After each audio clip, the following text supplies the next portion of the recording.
Wabah virus corona sangat tidak baik bagi kehidupan di bumi, terutama di masyarakat di awal-awal tahun 2020. Hal ini dikarenakan pada saat itu masyarakat dilarang keluar rumah dan dilarang beraktivitas seperti berkumpul dan bercengkrama dan harus mengurung diri di rumah selama mungkin.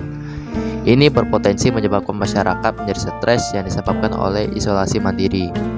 Dan ketika itu pula masyarakat yang bekerja di area sekitar seperti pedagang keliling, mereka tidak dapat berjualan keliling lagi diakibatkan oleh rasa takut dan khawatir terkena atau terinfeksi wabah virus corona.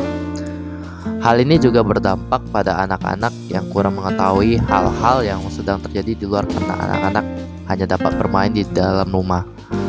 Mengetahui semua ini, sangat diharapkan bahwa akan segera ada obat untuk menyembuhkan infeksi virus corona baik dalam fase sebelum maupun atau sesudah terinfeksi.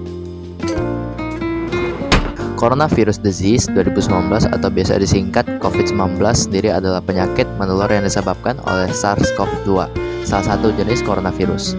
Penderita COVID-19 dapat mengalami demam, batuk kering, dan kesulitan bernafas. Infeksi menyebar dari satu orang ke orang lain melalui percikan atau droplet dari saluran pernapasan yang sering dihasilkan saat batuk atau bersin.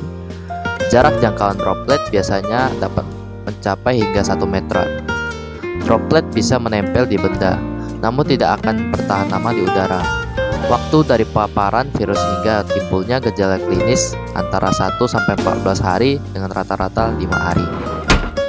Seperti yang telah dibicarakan sebelumnya, bahwa sejauh ini masih belum ada obat yang secara mudah dapat menyembuhkan infeksi corona. Namun terdapat beberapa prosedur keamanan yang diterapkan sebagai perlindungan diri selama menjalankan aktivitas di luar pada masa pandemi. Khususnya di tahun 2023 yang tingkat keparahan wabahnya telah menurun diliputi dari CNN Indonesia. Kementerian Kesehatan Indonesia atau yang disebut sebagai Kemenkes menyebutkan berbagai cara yang dapat dilakukan untuk mengurangi penyebaran virus corona selama beraktivitas di luar rumah. Di antaranya adalah 1. Menjaga kesehatan dan kebugaran agar stamina tubuh tetap prima dan sistem imunitas atau kekebalan tubuh meningkat. 2.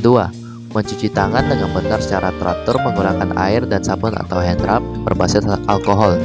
Mencuci tangan sampai bersih selain dapat membunuh virus yang mungkin ada di tangan kita, ini juga merupakan salah satu tindakan yang mudah dan murah. Sekitar 98% penyebaran penyakit bersumber dari tangan. Karena itu, kebersihan tangan adalah hal yang sangat penting. 3. Tutup hidung dan mulut dengan tisu atau lengan atas bagian dalam, bukan dengan telapak tangan ketika batuk dan bersin. 4.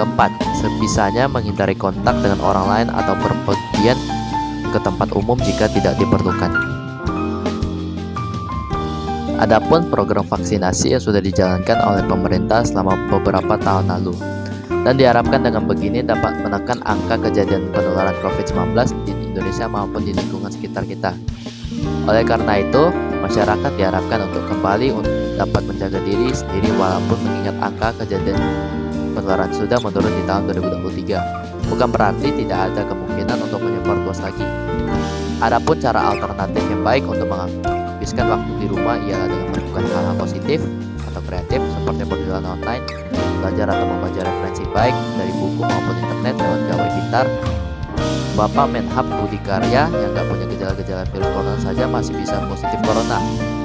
Maka dari itu dengan kita semua menjaga diri kita masing-masing, kita sudah mendukung pemerintah, dokter, dan para petugas medis dalam menangani virus corona. Dan diharapkan dengan begitu, proses pencarian obat untuk mengatasi infeksi corona ini dapat berjalan dengan lancar dan cepat demi menciptakan kehidupan yang damai dan tentram bebas dari pandemi.